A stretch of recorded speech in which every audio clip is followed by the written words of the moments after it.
It was 1989. I was 11 years old and she was 10. We went to school at Trennell Elementary in Louisville, Kentucky.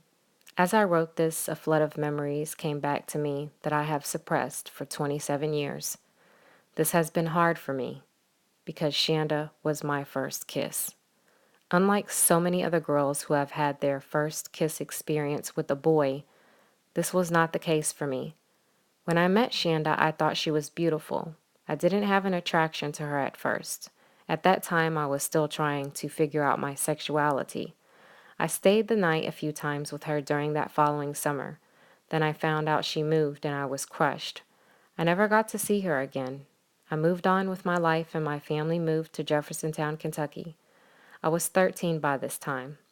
I was sitting in the living room one day playing with my baby brother when I seen Shanda's picture come up on the TV screen. I was confused, wondering why her picture was being displayed on the news. And then the news broadcaster began talking about how she had been murdered. She was only 12 years old, and because these girls were jealous of her, they murdered her. They tortured her and burned her to death.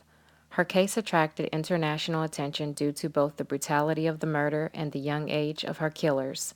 They were between the ages of 15 and 17. I cried that night for her, and I couldn't go to school for about a week. This has been hard for me to deal with. It's something that I have suppressed within me.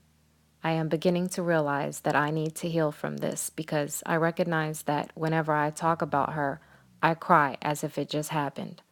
That is an indication that I have healing to do. So I reached out to her mom for closure. I would like to go see her burial site and just sit and speak with her for a while. It's been hard for me. I never got to say goodbye when she moved. I never got to say goodbye, period. Her death traumatized me. I learned at a young age you can go even as a child. I faced a harsh wake-up call that day. It still hurts me that she had to suffer like that. I will never understand why anyone would kill someone over jealousy and torture them the way they did her. I miss her. I was the new girl in school, and the first day of school, I was rushing so my hair looked a hot-ass mess. She immediately was drawn to me, and we became best friends instantly. She was a soulmate. She made me laugh. She was very free-spirited, adventurous, and outgoing. She loved to play tricks and horseplay. We had great times.